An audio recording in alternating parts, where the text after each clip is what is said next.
¿Cómo? Sí, no, nada, estoy saludando. Bueno, les doy la bienvenida a todos. Muchas gracias por acompañarnos en este encuentro, que es el quinto encuentro del conversatorio que hacemos en este año y además el último del ciclo 2020. Tenemos ideas, tenemos ganas, estamos preparándonos para continuarlo en el 2021, más o menos en fin de febrero, marzo, algo así, y con otras actividades más desde la Fundación Shalom. Les mando un saludo de parte del presidente de la Fundación Shalom, el doctor Paul Barsavsky, que, bueno, por un inconveniente de último momento, él está bien, de salud está todo bien, pero no pudo participar ahora. Esperemos, en una de esas se agrega más tarde a la reunión. Bueno, muchas gracias a todos, además, por el esfuerzo que significa a esta altura de un año agotador entrar en otro Zoom más en este momento del año, ¿no? Cuando ya estamos todos contra las cuerdas. Bueno, hoy vamos a hacer varias cosas. En primer lugar, les voy a pedir a la rabina Silvina Chemen, a la doctora Andrea De Vita y al padre Rubén Darío que por favor comiencen la reunión de hoy con algunas reflexiones, alguna ponencia propia. Si les parece bien, yo les pido disculpas por no presentarlos yo, pero tienen, por ejemplo, la rabina Silvina Chemen, una trayectoria tan importante en el diálogo interconfesional, y sí, Silvina, Que nos deja en el todos muy diálogo calladitos, así que no interconfesional, estamos a la altura. que te pido disculpas si no te presento yo. Eres rabina, tienes una importante trayectoria en el diálogo interconfesional, y por favor, lo que yo no haya dicho y consideres oportuno, agregalo vos ahora y te damos la palabra. Después, si les parece bien, la doctora Andrea De Vita, que también profesora, teóloga, y luego el padre Rubén Darío de la Librería Editorial San Pablo, también, o sea, 3 personas, cada uno en su camino dedicado al encuentro interconfesional. Así que les pido a ustedes si pueden, empezando por Silvina, luego la doctora De Vita, luego el padre Rubén Darío, decirnos algo como para estimularnos, para empezar a pensar, y después vamos a abrir la reunión para charlar entre todos. Bueno, Silvina. hola. Buenas tardes a todos. Mucho gusto. Hay caras muy queridas acá, muy respetadas, de largos años de caminar los espacios del diálogo interreligioso desde todas sus vertientes. De aquí, de allá y de acullá, con Andrea estuvimos en Jerusalén. Imagínense, sí, caminando juntos judíos y cristianos en Jerusalén. Sí. Y seguimos encontrándonos porque si bien los que estamos comprometidos con el diálogo somos un montón, no somos lo suficientes para hacer el mundo entero. Así que todavía seguimos siendo casi los mismos los que nos encontramos. Pero, como somos personas de fe, no dejamos de tener esperanzas que alguna vez estos espacios de diálogo interreligioso sean los espacios del mundo, de la humanidad, donde no haya que inventarlos para que estos encuentros sucedan, sino que sea la vida en general. Acá está mi querido Roger Calles, que acaba de entrar, así que toda gente querida, muy querida por todos nosotros.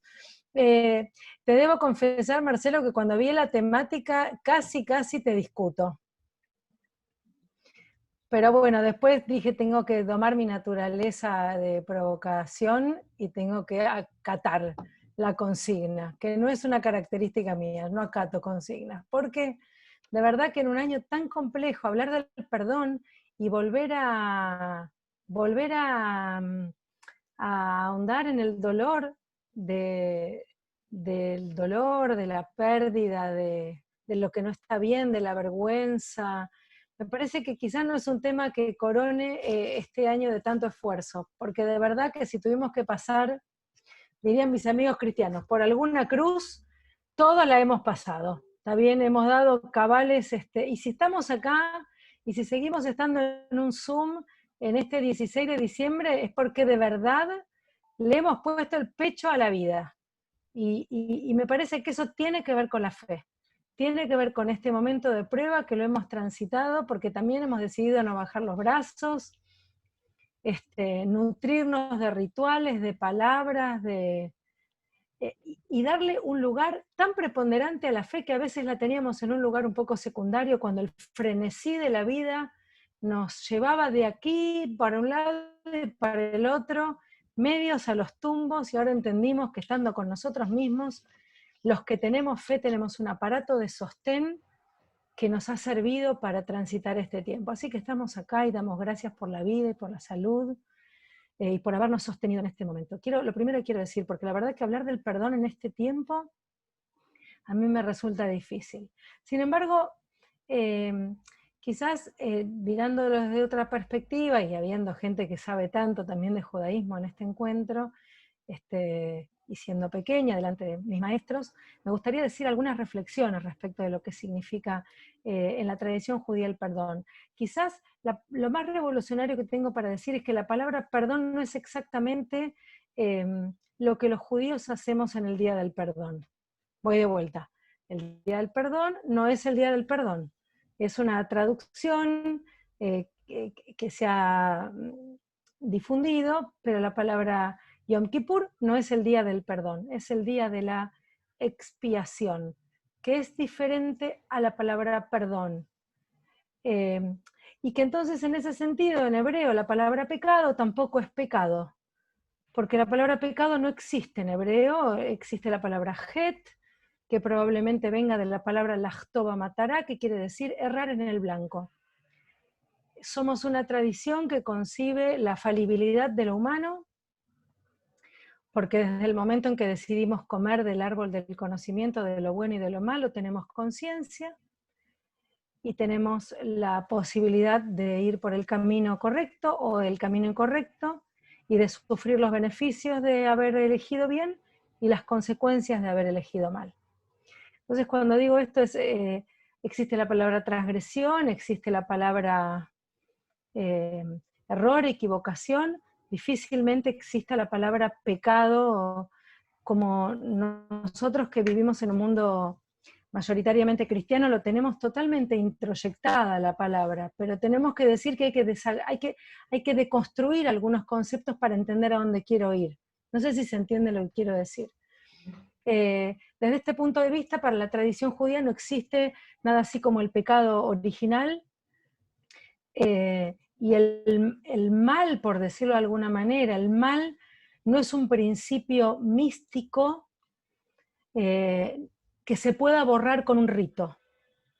El mal y la tradición talmúdica lo divide dos receptores de esas acciones del mal, por decirlo de alguna manera. Hay errores que uno comete respecto de Dios, y hay errores que uno comete respecto de los seres humanos, ¿está bien? Y quisiera hacer acá un paréntesis, si podría decir así, la tradición judía como tradición de sentido, como religiosidad, de espiritualidad de sentido, de búsqueda de sentido, de búsqueda de la ética en cuanto a una fe. Nosotros decimos Abraham fue el fundador de un monoteísmo ético, no es solamente una creencia, sino es una creencia que deviene en un accionar concreto que tiene que ver con la ética particularmente. Si no, esa fe no sirve.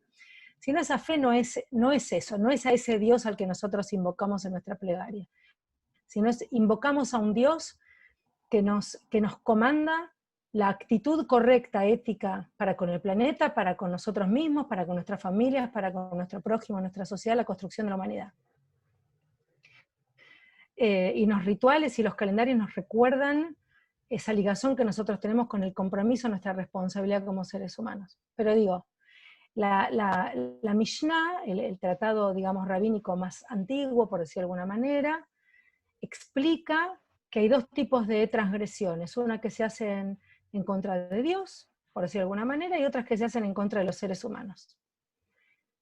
Dice así, si la voluntad es de corregir, de reparar, de sanar aquello que erramos, aquello que transgredimos en contra del Señor, Dios lo perdona. Dios lo comprende, lo toma y lo perdona. El día de la expiación, el día de Yom Kippur, nuestras transgresiones con el cielo son perdonadas de alguna manera. Ahora, lo que nosotros hicimos con nuestros prójimos, ni siquiera Dios puede perdonarlo. Dios va a decirle, Binás, Dios no puede sustituir a la víctima. Hay un acto, ya sea a conciencia o por omisión, que cuando uno lo registra, la única manera de sanar, de expiar, es asumir la responsabilidad, decir con palabras el error que uno tuvo y salir a sanarlo. Si rompes, cosés. Si tomás, devolvés. Si herís, sanás, reparás, te acercás. Si estuviste en silencio, le pones palabra. Si estuviste ausente, le pones presencia. ¿Por qué decimos esto? Porque la tradición judía, y este es el paréntesis que quería... La tradición judía no es una tradición que busca la felicidad, sino que busca el bien. A diferencia de otras espiritualidades, esta busca el bien. Y entonces por eso, Moisés, en toda la legalidad, desde el Éxodo hasta el final del Deuteronomio, van a ver que todo el tiempo va a mencionar nuestra responsabilidad con aquellos que están en situaciones de vulnerabilidad. Con la viuda, el huérfano, el extranjero, el que menos tiene, los pobres. ¿Tá? Entonces, no es la inmortalidad del alma lo que buscamos, sino es la corrección de nuestras conductas hacia con el prójimo.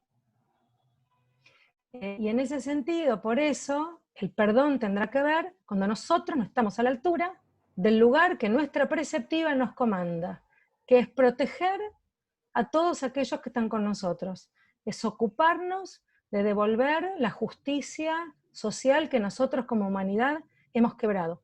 Por eso nuestra obligación de darle al que menos tiene, de abrigar al desnudo, de cuidar al que está triste, y entonces cualquier persona que ha sufrido por nuestra causa está en el lugar del vulnerable. Y nosotros tenemos la obligación de salir a reparar eso. Tenemos que salir a subsanarlo.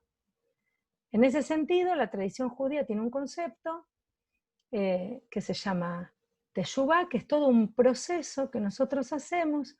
En realidad lo hacemos cada día cuando rezamos, porque cuando hacemos nuestras plegarias silenciosas, hacemos una especie de retorno. Teshuvá quiere decir retorno, regreso a nosotros mismos. A mí me gusta decir al proyecto de persona que yo tenía sobre mí, que no lo pude cumplir, pero que se ponen de manifiesto sobre todo un mes antes de los 10 días temibles, que es el comienzo del año hasta el día de la expiación. Son 40 días, ¿vieron como los 40 días de Moisés en la montaña, de Elías en el monte y de Jesús también?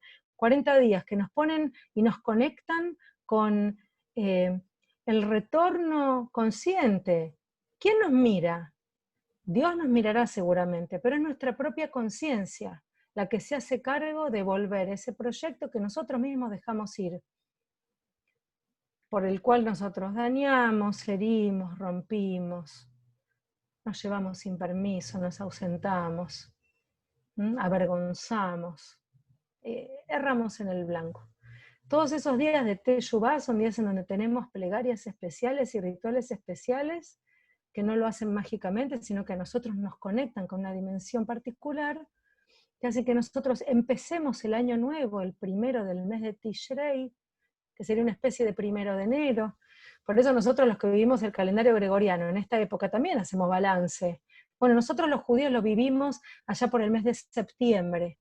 Hacemos balance, pero a diferencia de lo que pasa en Argentina, que en fin de año, cuando no hay pandemia, la gente de las oficinas en el centro rompe los papelitos y los tira por las ventanas de los edificios, y los chicos cuando terminan la escuela rompen las carpetas y tiran todo.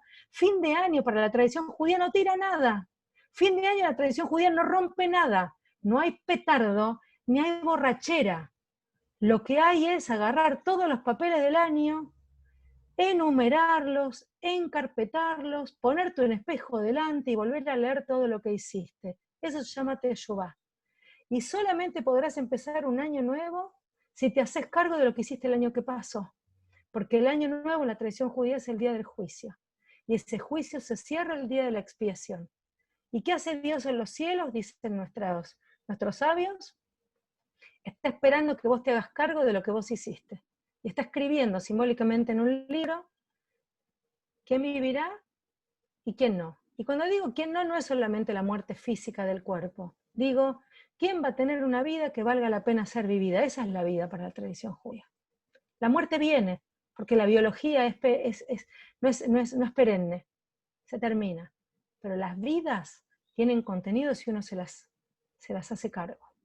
Desde este punto de vista, hay quien pide perdón en ese sentido, hay quien pide y va a buscar la reparación, y hay también otro gesto maravilloso que es el poder otorgar esa chance al otro para poder sanar un vínculo.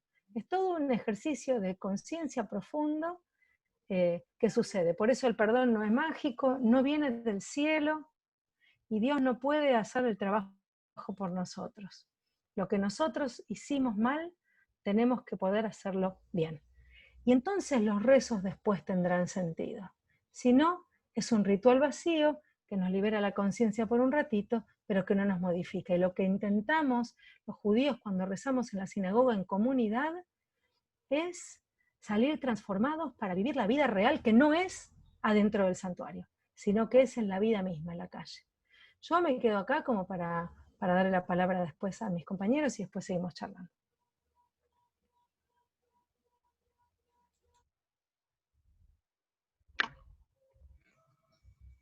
Muchas gracias, Silvina.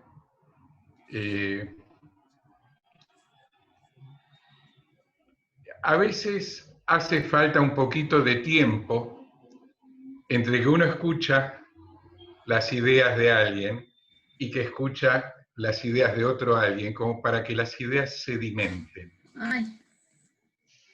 ¿No es cierto, Andrea? Sí. Porque no es cuestión de armar un desfile, pasa el que sigue, pasa. No, claro. Son cosas.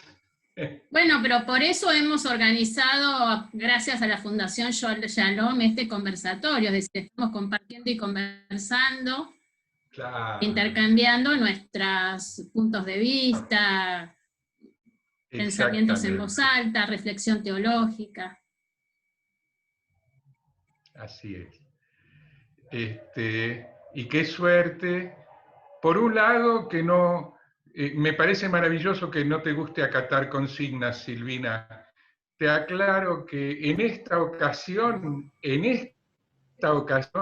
yo omití decir, atenti, que el tema propuesto es una pista, pero es una pista para despegar. Vos sos nuestra piloto y llevarnos a donde quieras, ¿no? Que lo he dicho muchas veces, y alguna vez el padre José Carlos Camaño me dijo, bueno, considerando la propuesta de Marcelo, les voy a dar la receta de un flan. Sí. Tal cual. Pero qué suerte que tomaste la consigna. Bueno, Andrea De Vita, doctora Andrea De Vita. Bueno. ¿Quiere? Sí. Con las dificultades del caso y del tema, que son siglos de historia en relación con este tema, yo me permití revisar las fuentes y elegí un texto del Evangelio de Mateo, que es un texto muy sugerente, no solo en relación con el tema del perdón.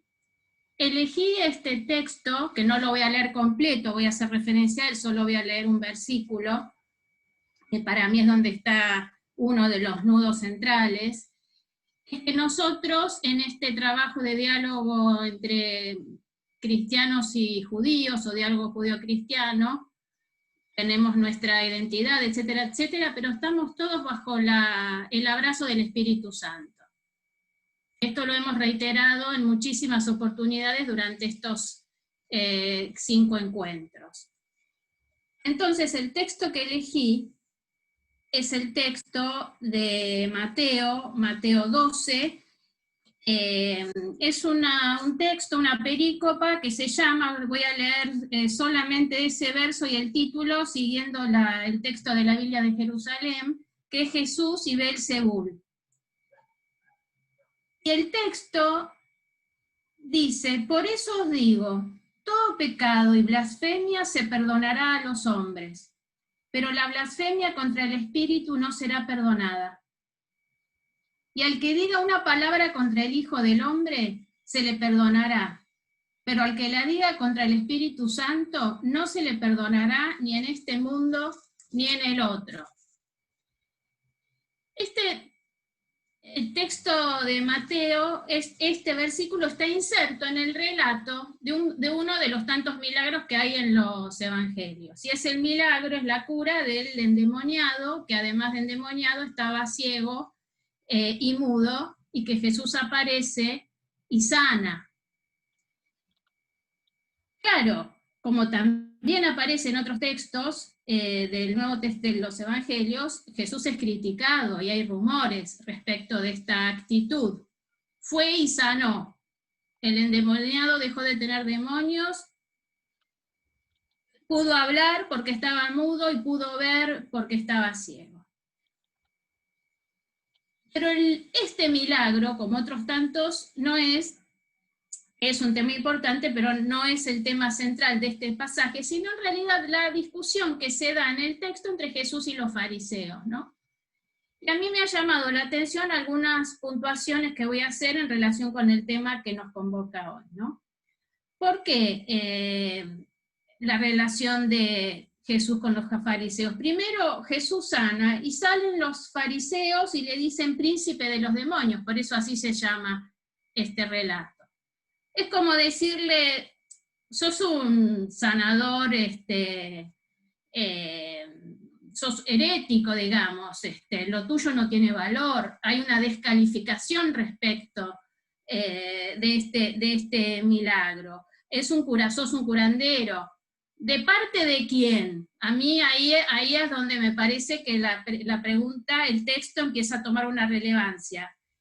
Porque ¿de parte de quién hacemos el milagro? Y Jesús da 2 respuestas en este texto, o tuvo 2 respuestas. Una dice, prácticamente es el mismo texto, ¿no? De Mateo 12 a partir del 22 y siguientes. Todo reino dividido contra sí mismo queda desolado, y toda ciudad o casa dividida contra sí misma no podrá subsistir.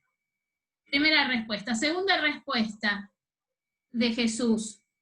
No pone en duda los milagros o exorcismos, según la traducción, por supuesto, practicados por quienes salieron a gritarle que era un curandero. No puso en tela de juicio la autenticidad de ningún acto. Solamente aparece la pregunta, ¿de parte de quién hacen ustedes los milagros o los exorcismos? ¿No? ¿A quiénes representa, si lo tuviéramos que decir más coloquialmente? ¿A quiénes representamos? Es como si fuera la pregunta de Jesús. Y de alguna manera, el autor de este texto lleva adelante un reto, digamos, un desafío a los fariseos para comparar los despliegues de poder. Y del texto se desprende precisamente que todos están en condiciones de llevar adelante lo que se llama el milagro. ¿Por qué? Porque él mismo dice, la blasfemia, todo pecado y blasfemia se perdonará a los hombres, pero la blasfemia contra el Espíritu Santo no será perdonada ni acá ni en el otro mundo. Es decir, acá aparece un concepto, digamos, en el que el Espíritu de Dios, es decir, el poder del Espíritu Santo, y a partir de la figura de Jesús, Jesús demuestra que está en acción ese Espíritu, como entre otros textos de la Biblia, y que además de estar en acción y puede hacer un milagro, también les dice, como dice en parte del texto, ha llegado a vosotros el reino. Y nos encontramos acá, que es lo que aparece, estoy haciendo como un seguimiento de cada uno de los textos, una situación ineludible, porque Jesús les dice, ineludible, digamos, en este sentido, en que no hay manera de permanecer neutral respecto de él. O están conmigo o no están conmigo. Si cosechás conmigo, cosechás conmigo. Si no, y el que no recoge conmigo, desparrama. Es decir, hay una llamada a una decisión. Pero nos encontramos con esta centralidad, porque el texto habla de blasfemia. Es decir, la blasfemia contra el Espíritu. Él dice, no es al Hijo del Hombre, es contra el Espíritu. Y acá, entonces, para mí sí, repito, la centralidad está dada por esto. Porque blasfemar, injuriar, descalificar, es repudiar e ir en contra de la creación misma de Dios y de la acción de Dios en la historia. No es solo la negación del Hijo, es la negación de Dios.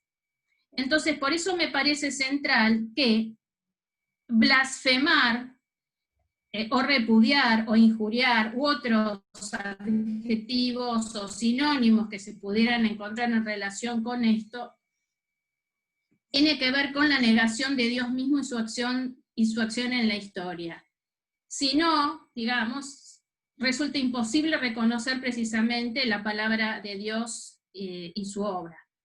Por eso no es gratis o de balde que aparezca inmediatamente después de esta afirmación tremenda dentro del texto, es decir, no es contra mí, es contra Dios, es decir, contra el Espíritu Santo, unos versos maravillosos que el autor los titula Las palabras descubren el corazón. Y yo recién usé palabras, en fin, molestas, blasfemar, injuriar, descalificar, repudiar, insultar, uno podría decir, etcétera, etcétera. Quitarle algo a alguien, hablar de la reputación, digamos, todos son palabras y actos que determinan la conducta humana. El texto es muy claro, de un árbol bueno sale un fruto bueno, de un árbol malo sale un fruto malo. Y así el texto va diciendo, porque por el fruto se conoce el árbol, y por el otro lado dice, por los frutos los conoceréis, etcétera, etcétera. Y asimismo, él mismo, Jesús les dice a los fariseos, raza de víboras. Yo me preguntaba, a propósito de este vocabulario fuerte, en las que las palabras son las que determinan efectivamente nuestra conducta. Y estas sentencias, tanto el repudio como la calificación, ¿no? Insisten en el tema, que es un tema clásico del texto bíblico, ¿no? En el tema del lenguaje como revelador del carácter genuino de las personas. Y por los frutos nos conocerán. El lenguaje es como el desborde del corazón. Y el corazón no es en el texto bíblico, digamos, un órgano de sentimientos como lo es en el lenguaje metafórico. El corazón es, dicho al revés, como aparece en el texto. Ni siquiera el hipócrita es capaz de ocultar sus convicciones reales, porque la maldad y la bondad se manifiestan en la palabra. Las palabras finales del verso 36, que me parecen también determinantes, dice, os digo que de toda palabra ociosa que hablen los hombres darán cuenta en el día del juicio. Es decir, las palabras vanas, las palabras que no tienen sentido, palabras que tienen, esta aseveración tiene un tono severo, la palabra ociosa, o vana, podríamos decir, o vacía de sentido, que hablen los hombres darán cuenta en el día del juicio, ¿no? Y sobre esto es sobre lo que yo quiero reflexionar.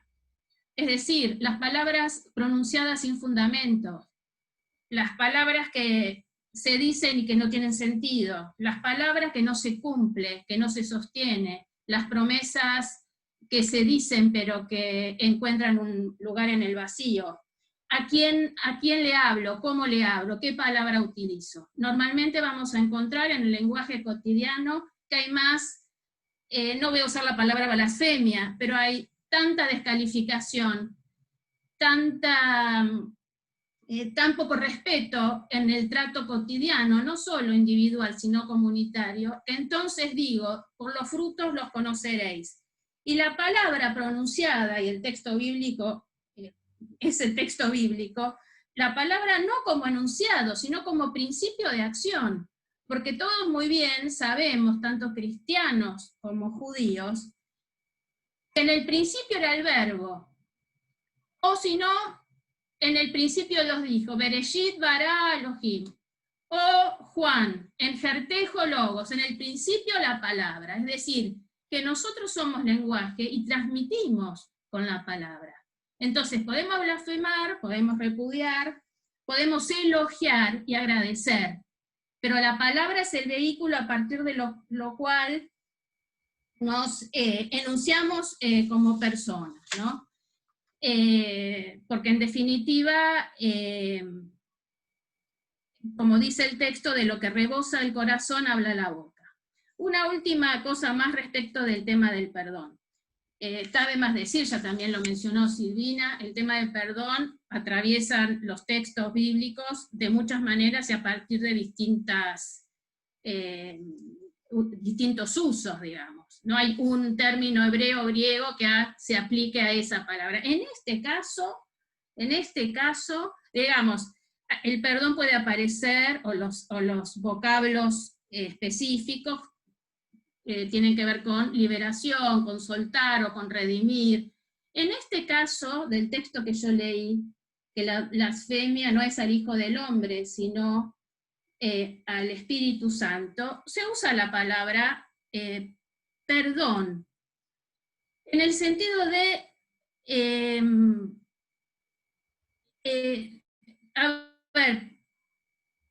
de restaurar algo, de devolver algo a un estado original, digamos, ¿no?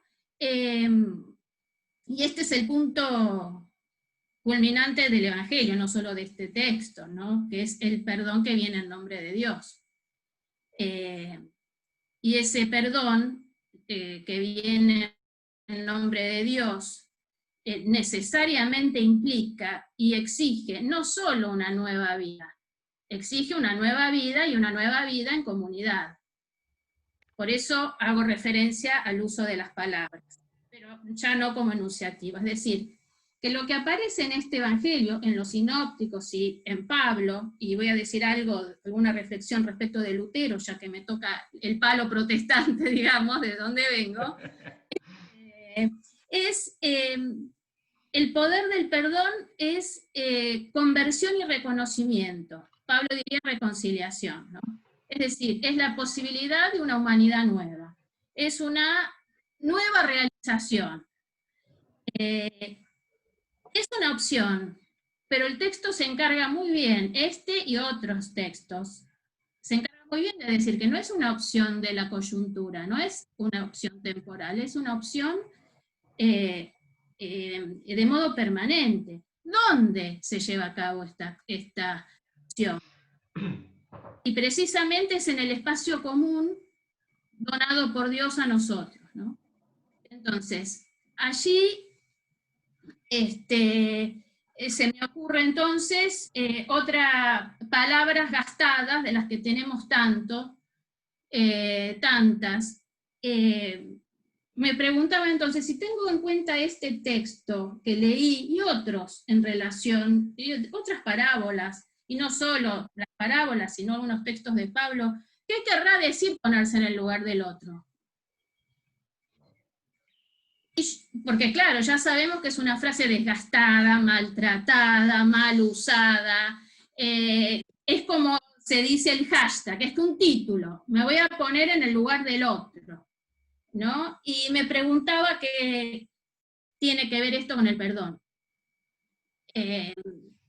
Y sí, efectivamente, para perdonar hay que ponerse en el lugar del otro. Como cristiana, la respuesta está en una línea, solo Jesús puede ocupar nuestro lugar. ¿Por qué digo esto? Porque abandonado de Dios, abandonado de los hombres, murió en la cruz, tomando sobre sí la soledad, el abandono y la carga de todos, a favor de todos. Esa reconciliación que se realiza en la cruz y ponerse en lugar de otro o de otra, quiere decir, podría decir, que la humanidad no solo está redimida, sino que es una nueva humanidad. Y acá Pablo va a decir después, ya no vivo yo, sino Cristo en mí, dice el texto. Y Lutero lo va a poner en otra clave en el Tratado sobre Libertad Cristiana. Lutero va a hablar, así como Pablo habló de cambio de papeles, Lutero va a hablar de cambio feliz entre Cristo y los hombres, es decir, de una relación de amistad mediante la cual de enemigos pasamos a ser amigos, no de Dios. Eso está en el Tratado de la Libertad Cristiana. Por tanto, la realización, la reconciliación, la reparación,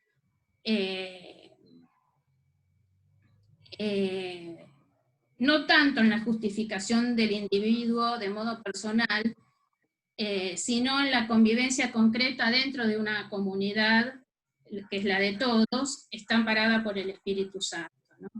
Y acá, y con esto voy terminando,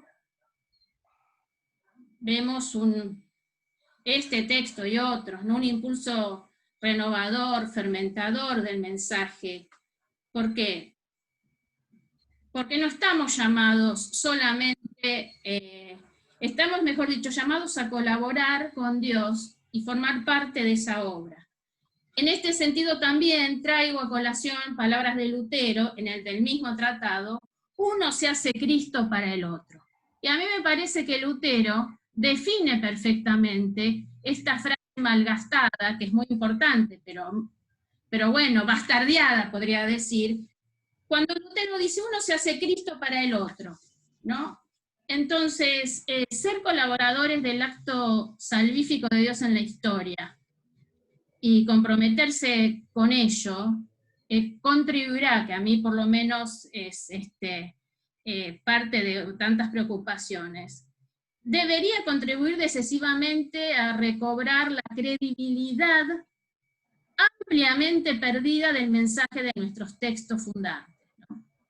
Si pudiéramos como personas y como comunidades leer y releer, leer y releer, para lo cual no importa si sabemos griego o no sabemos, ¿no? Para eso la Biblia está para todos.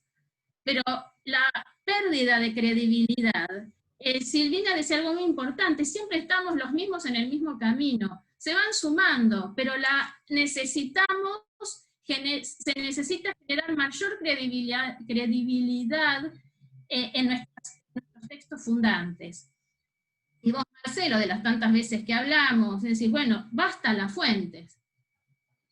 Y vaya si nosotros como pueblos tenemos fuentes, ¿no es cierto? Por último,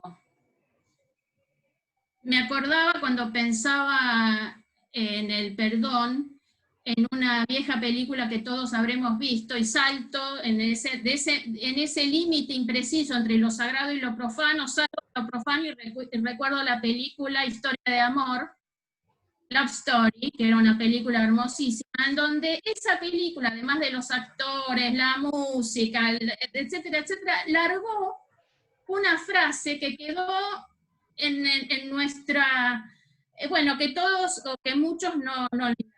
Y la frase es: amor es nunca tener que pedir perdón.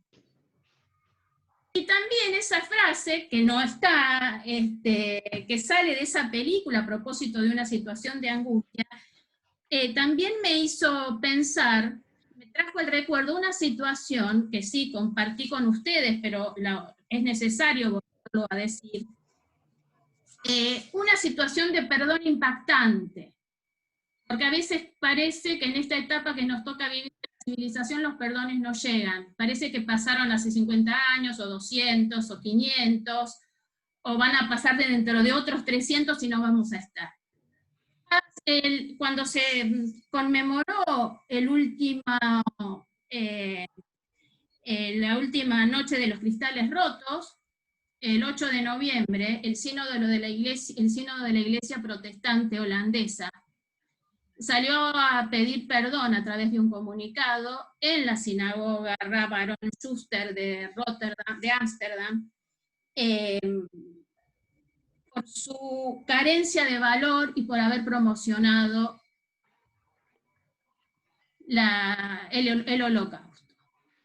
El texto ya está en internet, es un texto amplio, en donde ahora, hace un mes y medio, el presidente del Sínodo de las Iglesias Protestantes Holandesas, en el marco de la conmemoración, como digo, de la Noche de los Cristales, se reconocen responsables por haber contribuido y no haber hecho nada. Es impactante, realmente muy impactante, porque parece que esto nunca termina, pero más impactante aún, y con esto concluyo, es que el presidente del sínodo dijo ese día en la sinagoga, delante de un montón de familiares de judíos holandeses, con los miembros de la iglesia protestante, etcétera, etcétera, el perdón fue por... Ese perdón tiene un perdón de, no sé, 80 años, ¿no es cierto?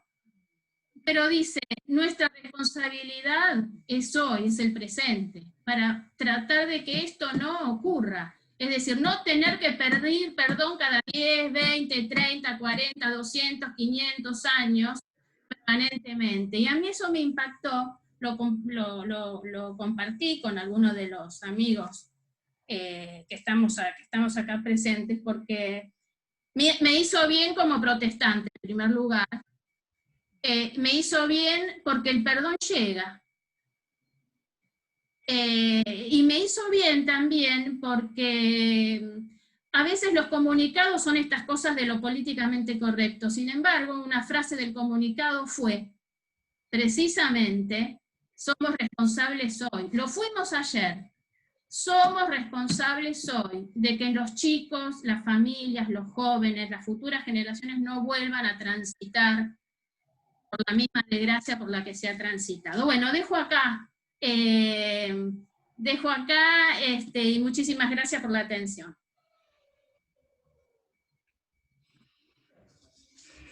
Muchas gracias, Andrea. Y a ver, este es un espacio que está dedicado al diálogo entre seres humanos interesados en la teología, dedicados a la teología. Diálogo entre quienes piensan o pensamos cosas vinculadas con las tradiciones religiosas en las que nos formamos, en las que practicamos.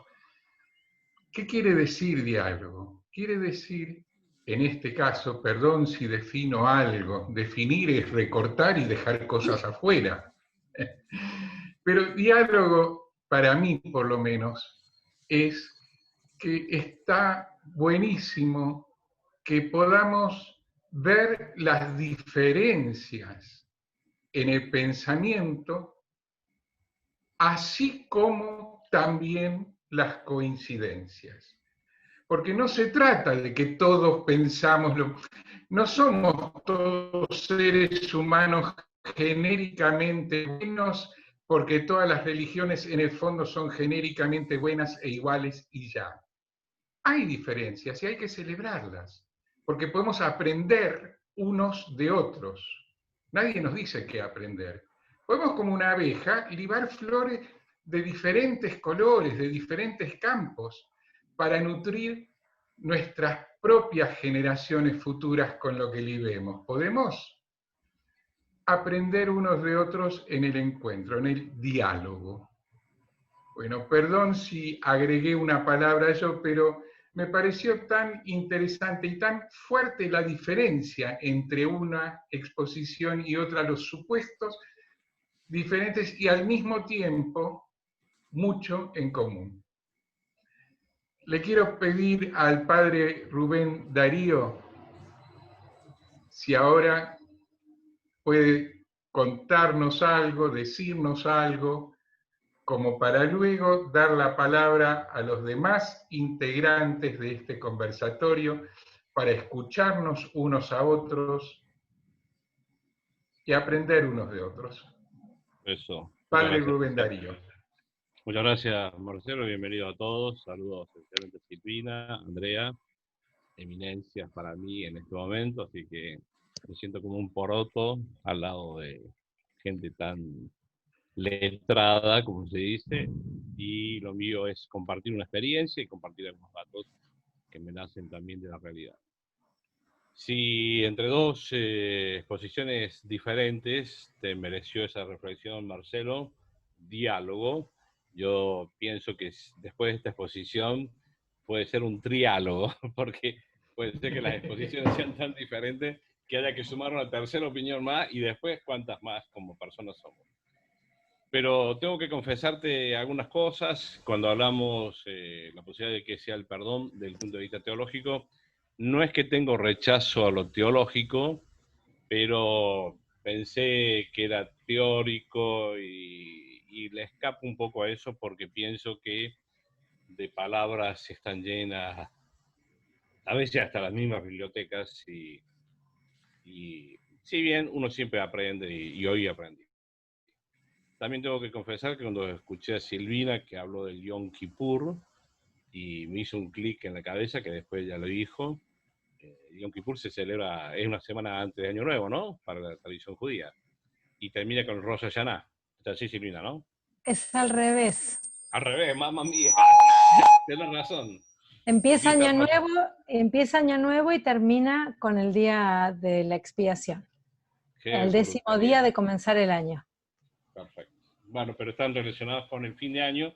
Y cuando hablé con Marcelo sobre la posibilidad que el tema del perdón sea el tema, no lo asocié con que también estamos en el año gregoriano hacia el final, pero bien merecido está la asociación y está bueno. Y de la tradición protestante, Andrea, Rudolf Bultmann, que no era metodista, creo, pero sí protestante. Bultmann creo que era... Andrea se Rudolf Bultmann. Ay. Pero ¿de qué tradición protestante era Rudolf Bultmann? De la iglesia alemana. Era luterano. Luterano. Sí. Bultmann tiene una frase terrible cuando habla del perdón, la palabra griega que se usa en el Nuevo Testamento, que es astia y mi, dice, nunca se usa el término perdón en sentido religioso en el Nuevo Testamento. Y es un dato no menor, porque yo creo que el perdón, y también lo hemos hablado varias veces con Marcelo, el perdón no tiene religión. Y trasciende todas las, como dice él, los seres humanos, todo, más allá de la religión que seamos o tengamos como adscripción. El perdón es una situación humana que se da o no se da, pero es de cualquier tradición. Algunas tradiciones, más o menos, nos hemos querido apropiar del perdón. Incluso administrarlo, manejarlo, o ser los que decimos, esto sí te perdono, esto no, no te perdono. Y en realidad es una situación humana que Bultmann lo describe, por lo menos cuando estudia el término afiemi en el texto bíblico del Nuevo Testamento, que curiosamente es uno de los textos, unas palabras, perdón, que más aparece en el Nuevo Testamento cristiano.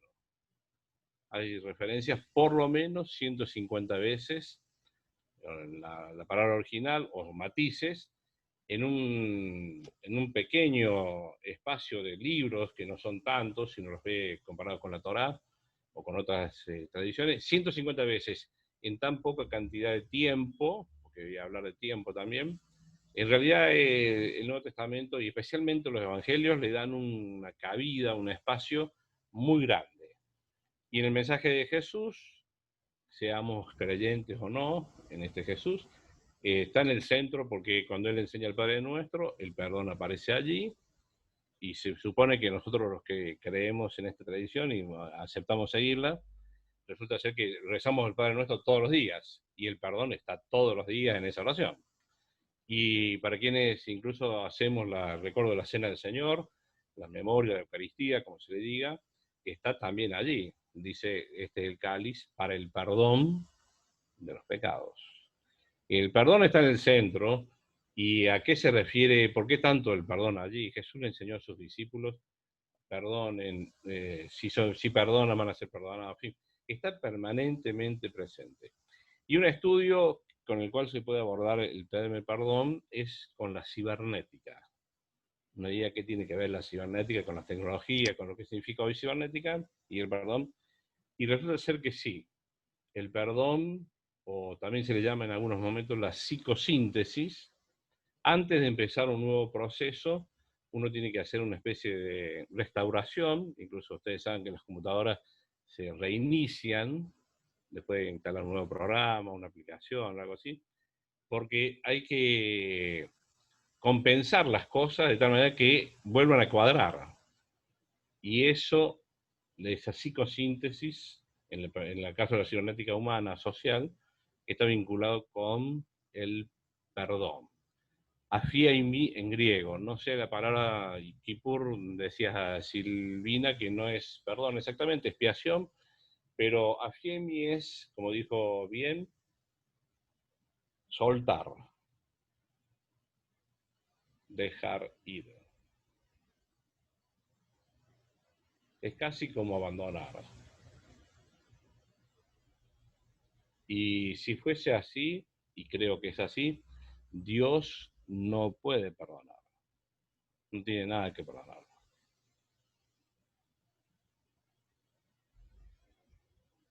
No creo en ese texto que es amenazante del Nuevo Testamento que leíste, Andrea, que dice, si ustedes, no, pero ese pecado no se les va a perdonar.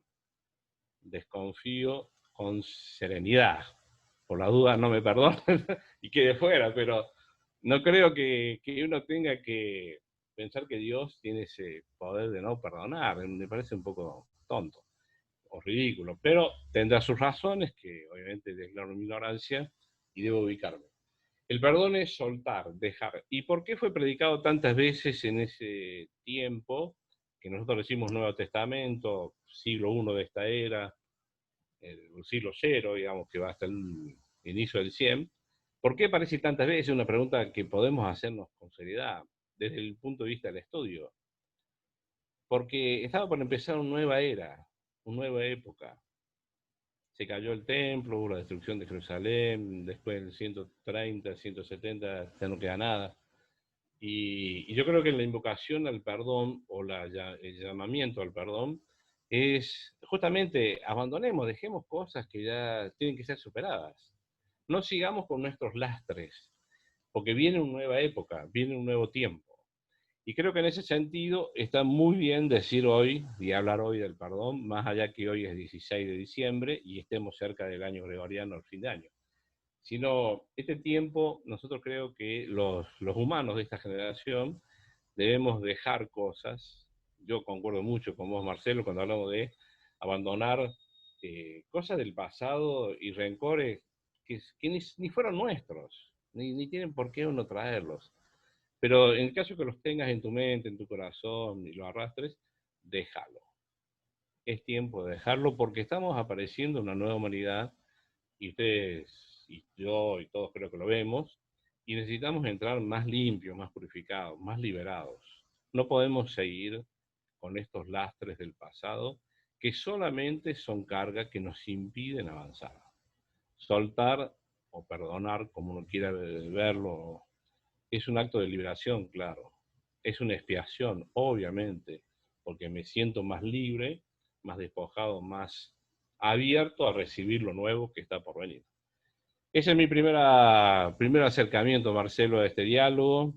Está basado también en una experiencia de Sudáfrica, Desmond Tutu, este obispo anglicano, que lo dijo de manera... Se me cayó el micrófono. Lo dijo de una manera tan genial cuando él dijo: sin perdón no hay futuro. En la época de Nelson Mandela, en la época que hacía falta sí o sí abandonar para crecer. Y así lo hicieron y así les fue bien. hasta acá mi presentación, Marcelo, y Silvina y Andrea y todos, y vamos al diálogo porque es lo más interesante. Eso. Muchas gracias, padre Rubén Darío. Bueno, ahora no sé si hablar del triálogo, pero está bueno. Pasemos, propongo, de este trío de orquesta de cámara vayamos pasando a una sinfonía. ¿Qué les parece? Queda abierto a quien quiera de los que hasta ahora hemos escuchado, quien quiera intervenir, decir, preguntar, criticar, opinar desde otro lugar, decir otra cosa, está abierto.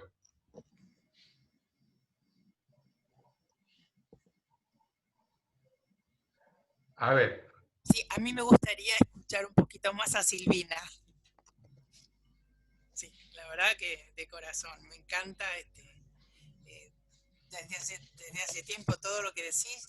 Y bueno, fue una de las primeras personas que me decía que de una página podías discutir todos los puntos. Y esa enseñanza me encantó. No, no estamos para discutir hoy, pero como se habrán dado cuenta, las diferencias son enormes entre unos y otros, son enormes. Y bueno, bienvenidas sean, ¿no? Son los matices que nos hacen una humanidad tan interesante. Lo cierto es que quizás quiero decir algo que para todos es que primero que un mundo redimido, un mundo sanado, un mundo salvado nos necesita a todos, con todos nuestros lenguajes, con todas nuestras perspectivas. Y una vez Martín Buber en una conferencia que estaba dando en una asociación cristiana, le preguntaron por el Mesías, y él decía, bueno, los judíos lo estamos esperando, y los cristianos están esperando su vuelta. Así que, ¿qué les parece si nos juntamos a trabajar juntos, mientras seguimos esperando?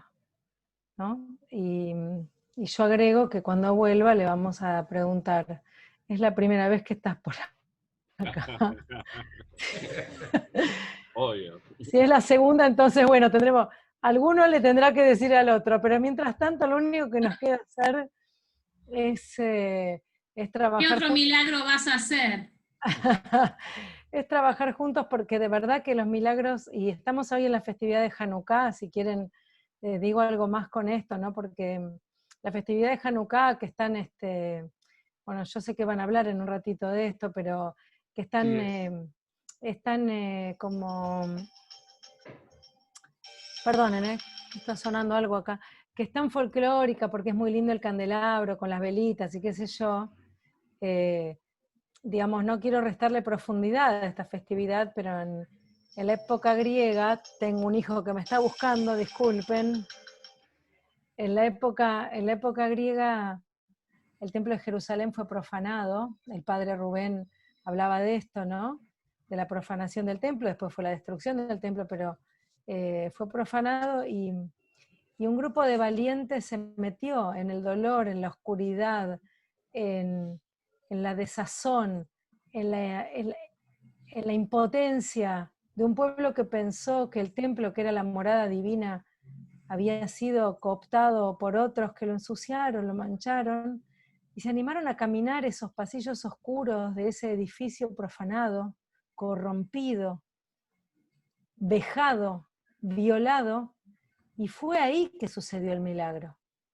Fue ahí que encontraron una vasija de aceite que permitió que el aceite durara más de lo que tenía que durar. Entonces, cuando hablamos de milagros, André, quizás hay también una palabra desgastada, que uno se sienta a esperar que las cosas sucedan más allá de uno, cuando en realidad yo soy de los cultores de ir a buscarlo, trabajar por ello, construir condiciones para que la redención suceda, sea la primera, sea la segunda, sea la quinta, que sea, finalmente que sea, porque a gritos la humanidad lo necesita. Sean unos lenguajes, sean otros rituales, no importa, todos juntos mancomunadamente caminamos hacia ese lugar, pero me parece que no con la esperanza del que espera, sino con la esperanza del que actúa. Y me parece que este es el mensaje que quiero dejar hoy, como en este fin de año y en esta festividad de Hanukkah.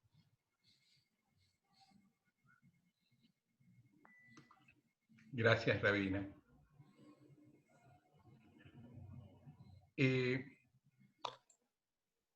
A ver,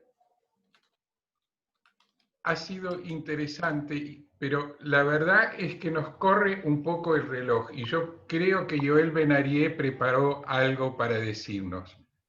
¿Te podemos escuchar ahora, Yoel?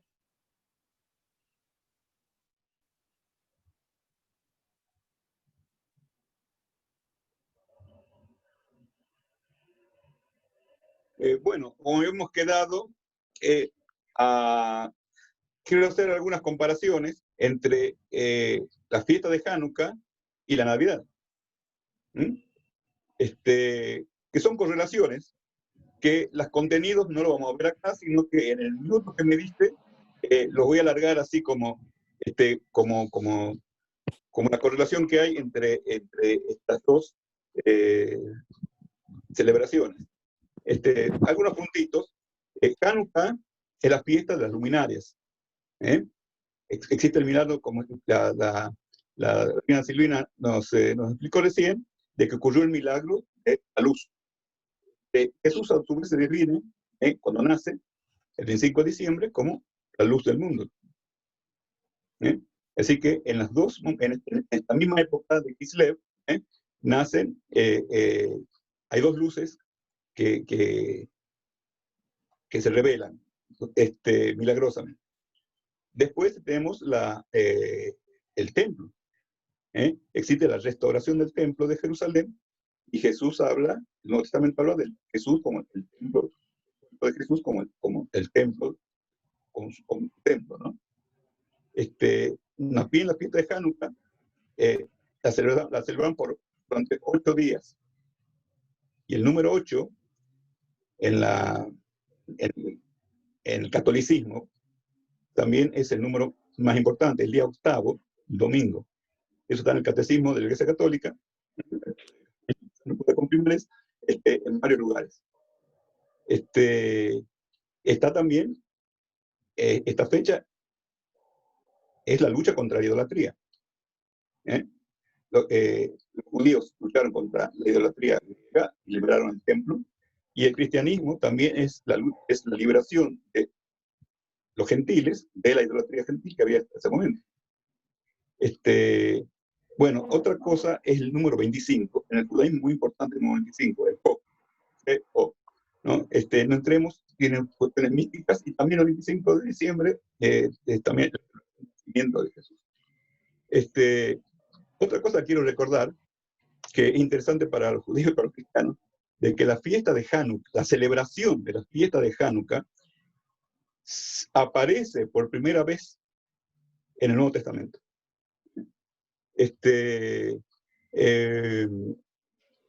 En donde, ya les digo, en Juan 10:22.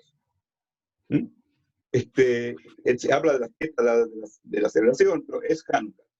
Y cuando yo voy al Nuevo Testamento en hebreo, la mejor traducción que hay hoy en día, después,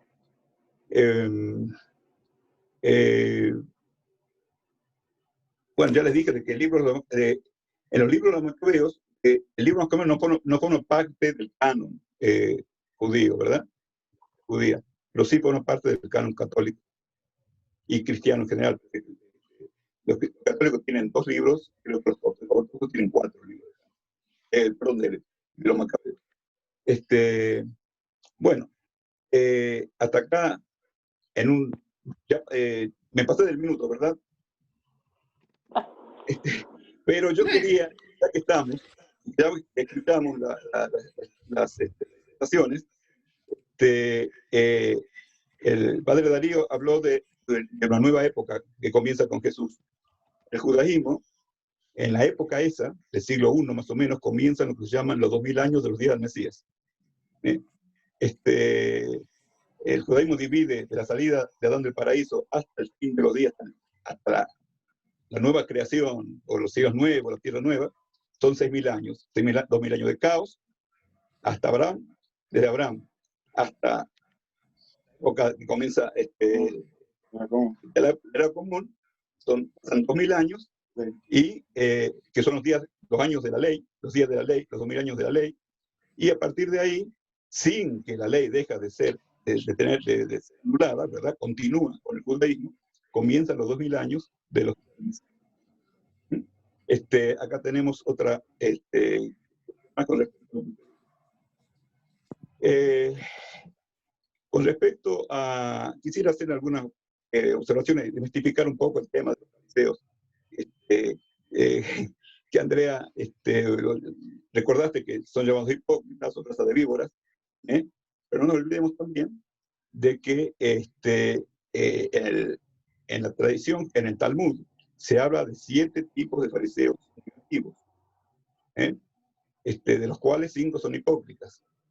Es decir, que es una tradición dentro del judaísmo de que había un sector dentro del fariseísmo que era hipócrita, o que era negativo. Porque el cristianismo es fariseo. Pablo era fariseo, Jesús era Emetrea. Es decir, el mismo hay fariseos ocultos, como Gamaliel, el gran Rabbanán Gamaliel, que salva a la iglesia cuando va a juzgar a Pedro y a sus amigos. Los mismos fariseos son los que salvan a Pedro en Cesarea. Es decir, que acá tenemos un fariseísmo que está un poco compenetrado con este nuevo movimiento o con el plan de Dios que está gestando, no para los judíos, sino para los gentiles. Eso es una cosa para el diálogo. Bueno, hasta ahí nomás el tema que quería aclarar sobre el cristianismo. Muy y bien. sobre el tema de Hanukkah. Si me pasé de 2 minutos, pido perdón, porque eso es lo que me hace buscar. No, al contrario. Es una pena que tengamos que ir delimitando, definiendo, acortando, porque No, realmente son cosas que lo entiendo perfectamente. uno habla desde el corazón y absolutamente merece ser escuchado y es muy interesante. Así que pido perdón. Pero pido perdón por cortar esto un poco y pedirle tal vez al padre José Carlos Camaño, que también nos ha estado acompañando a lo largo de las 5 reuniones, si tiene ganas de compartir algo con nosotros, alguna idea, reflexión. Tengo varias cosas para decir, voy a decir poquitas. La primera es la utilidad y la riqueza de estos encuentros en los que uno comparte y aprende. Hace poco, en un artículo que escribí, cité una cosa que dijo Marcelo y otra cosa que dijo Joel Ben Ariel. Se lo mandé a Marcelo para ver si estaba bien dicha, porque no quería decir en un artículo de teología algo que había escuchado de los hermanos judíos pasado por el tamiz del cristianismo. Así que, bueno, él me dio el visto bueno, después se lo voy a decir a mandar a Joel. Pero es solo para decir la riqueza de estos momentos, porque son muchas las cosas que nos distinguen y son muy fuertes las cosas que nos hermanan. Quiero compartirles en ese mismo texto, decirles algo que me quedé pensando de lo que decía Silvina, Andrea y también Rubén sobre el perdón, algo que me parece muy importante. Y es que nosotros entendemos muchas veces que el perdón solo es posible si olvidamos. Y esto es tremendo, porque hacemos al perdón, ponemos el perdón como un obstáculo para la justicia. Y tenemos un dicho también, ¿no? La frase popular, borrón y cuenta nueva, que es una expresión que tiene su origen en la tarea que debían realizar los minuciosos monjes medievales al copiar manuscritos. La tarea era afrontada con afiladas plumas y tinta de sepia. Si se realizaba una mancha o borrón, debían comenzar de nuevo la copia. No se podía escribir sobre lo borroneado, sobre lo manchado. No podía quedar señal del error. Y me parece que es lindo lo que decíamos hace un rato, porque eso lo usamos para la vida, y es tremendo, porque la vida no funciona así. Vivir es sobreescribir permanentemente. En ese sentido, cuando ustedes saben que la tradición cristiana respecto del pecado original, que fue un tema que salió, hubo dos grandes tentaciones. Uno, una visión absolutamente optimista, de un presbítero que discutió mucho con San Agustín, Pelagio, ¿no?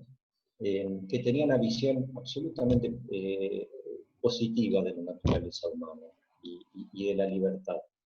Pero tenemos la otra versión también del cristianismo, que son los jansenismos, que han influenciado muchísimo en las espiritualidades en los últimos 300 o 400 años, en donde el pecado original se vuelve una mancha sobre la que no podemos hacer absolutamente nada. Y Santo Tomás decía, es una linda cosa que dice Santo Tomás, que el pecado original tiene una imputabilidad moral más leve que el más leve de los pecados veniales. Como diciendo, bueno, pecado original. Lo que se describe en el pecado original es una condición humana en la que vivimos sobreescribiendo en nuestros errores, sobre nuestros fracasos, y en el documento del Papa sobre el matrimonio hace un giro muy interesante y describe cuáles son las familias reales en la Biblia. Muchos lo criticaron porque no presenta el modelo de la familia, sino que describe las pobres y miserables familias de la Biblia en las cuales Dios escribió su plan. Quería también decir esto, que vivir es una permanente sobreescritura para el creyente. Entonces, cuando nos quedamos anclados o en la idea de que estamos determinados al mal, o en la idea del borrón y cuenta nueva, hacemos al perdón cómplice de las más tremendas injusticias. Y lo último que quiero decir, si tengo un segundo más, es un texto que tiene que ver con esto que decíamos sobre el milagro. Un texto que es muy importante para la tradición cristiana, que es el texto de Lucas 1:45. Ustedes saben que María va a visitar a su prima Isabel, que también está embarazada. Aparece allí el Magnificat, ¿no es cierto?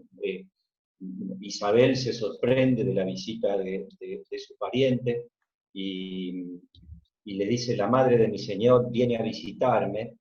Y Isabel le dice a María una frase que ha sido traducida de muchas veces, que dice, feliz de ti, le voy a decir una de las traducciones, porque has creído que se cumplirá lo que Dios va a realizar. Ahora, también se puede traducir de otro modo. Yo recién, mientras los escuchaba, lo estaba traduciendo, mirando el griego, porque si uno lo tradujese exactamente, tendría que traducirlo así. Feliz de ti, porque has creído, y se cumplirá lo que el Señor quiere realizar. O sea, uno puede dar vuelta a la frase y hacerla todavía más entendible. Se cumplirá porque ella ha creído, porque ella ha creído. O sea, ni siquiera para los cristianos, la fuerza que tiene el misterio de la encarnación para nosotros, ¿no? puede separárselo de una pobre mujer a la cual Dios se dirigió y de cuya libertad quiso defender la salvación. Si no vemos la encarnación como una irrupción casi milagrosa de que Dios vino y se le metió a la Virgen, ¿no? O que un milagro viene y que se nos mete de prepo, y todos los milagros de Jesús, la fe sobre el que el milagro actúa es precedente y no consecuente al milagro. Así que, bueno, quería compartir esto, agradecerles estos encuentros que hemos vivido juntos. Es mucho lo que he aprendido de todos ustedes y espero poder seguir aprendiendo para poder seguir sacando las cosas para el texto. Gracias a todos y a todas. Muchas gracias, Padre José Carlos. Miren, En realidad, en el programa habíamos organizado ahora poner un pequeño número musical de la gente de Comipaz de Córdoba, que hicieron un video, un obispo y un rabino, sobre Navidad y Hanukkah. Pero, como por suerte la reunión se extendió unos minutos más allá de lo programado, y por respeto a todos los presentes quiero ser puntual, les propongo algo. Y vamos a cerrar la reunión con un rezo coordinado, organizado, en conjunto, por la rabina Silvina Chemen, la doctora Andrea De Vita, el padre Rubén Darío, y si me permiten, ya que he hecho uso de la palabra, también el padre José Carlos Camaño. Y les propongo que hagamos el rezo ahora y nos despidamos. Y los que quieran pueden ver el Zoom en el video, este mismo Zoom, que va a seguir abierto como un número musical de despedida cuando terminemos. El que lo quiere ver, lo puede ver de todos modos. ¿Les parece bien? Ok. Entonces, es para respetar un poco la puntualidad. Entonces les pido a la rabina Silvina Chemen, a la doctora Andrea De Vita y al padre Rubén Darío, y no sé, el padre José Carlos,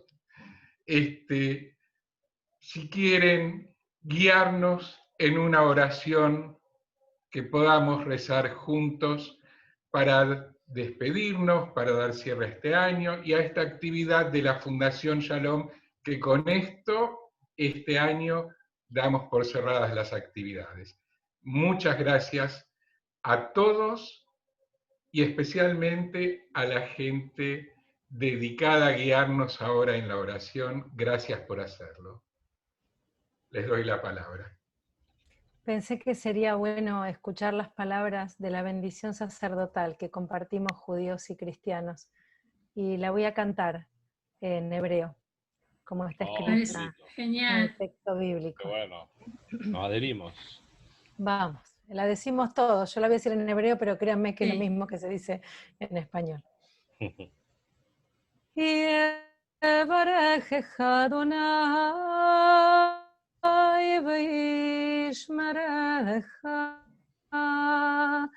יאר אדוני פניו אליך ויחונך,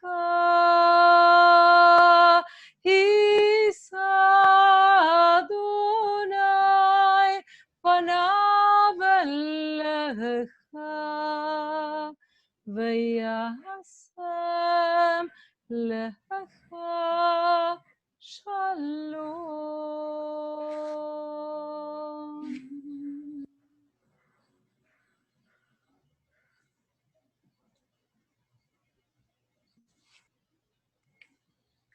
Abrimos los micrófonos y para saludarnos. Abrimos los micrófonos.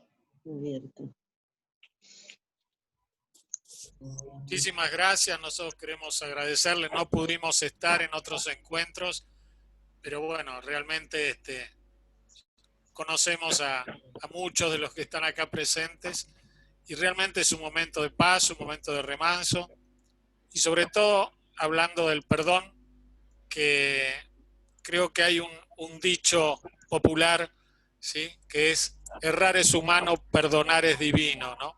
Para perdonar siempre necesitamos la ayuda de Dios, si no realmente con nuestras fuerzas humanas es muy difícil. Un abrazo y bendiciones para todos porque hay un montón de amigos queridos y otros por conocer. Feliz Hanukkah, feliz Navidad. Gracias. Personalmente muy agradecido por este encuentro, espero que se repita, Marcelo, el tema del perdón es inacabable. Pero pertenezco a la Sociedad de San Pablo, que es nuestra matriz, nuestro patrono, como se dice acá, y él, un rabino, perseguidor, convertido, cambiado vida, terminó siendo un gran paciente.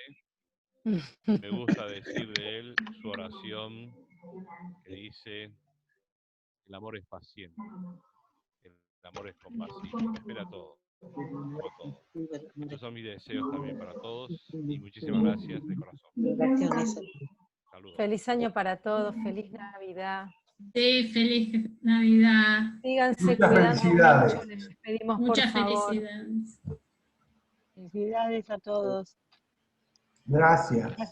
Gracias por el Gracias a encuentro. Marcelo, que trabajó en la organización. Bueno, y que el Señor nos proteja en estos momentos difíciles y nos bendiga a todos. Amén, amén, Amén. amén. Amén. Hasta pronto. Gracias Chau, a chau. todos. Feliz año. Acá Chau, chau. alguien me pregunta dónde se pueden ver los encuentros anteriores. Los hemos filmado y las grabaciones.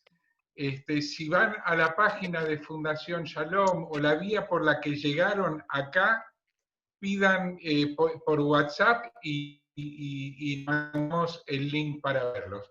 Y ahora le quiero dar las gracias también al señor Martín Surpín, que es el técnico gracias a quien Sí. esto funciona. Gracias, Martín. Y pedirle si puede ponernos el video para que lo vea quien guste. Está bueno, realmente, ¿eh? Chao. Chao. Nos Gracias a todos. vemos en Jerusalén. Sí, Amén. nos vemos Dios lo Shana Haba Yerushalayim. Amén. Gracias, Andrea. Los esperamos. Gracias. Abrazo.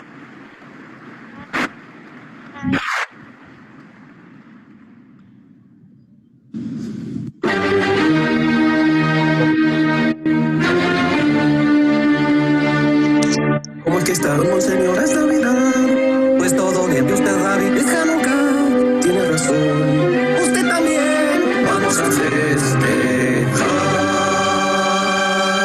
Hay que cantar. Empiece usted, no, por favor, hágalo usted. Pues lo hago yo, quiero brindar por mi Señor, que nace hoy en Navidad. Con él renace nuestra esperanza. Es un pesebre que ilumina y nos llena de alegría. Bendición y armonía con amor. Hay que para nosotros Hanukkah tiene un sentido similar. Llega la luz que anuncia que vale más la libertad cuando se vuelve pluralista. Qué bellas nuestras fiestas suceden en diciembre. Es una buena excusa para celebrar. Cada uno con su esencia, respetando la del otro, valorando, abrazando y apreciando la hermandad. Como judíos les deseamos a todo el mundo cristiano que disfruten de una feliz Navidad. Como cristianos les deseamos a todo el pueblo judío que disfruten de una feliz Hanukkah. Por Hanukkah, por Navidad, por Hanukkah.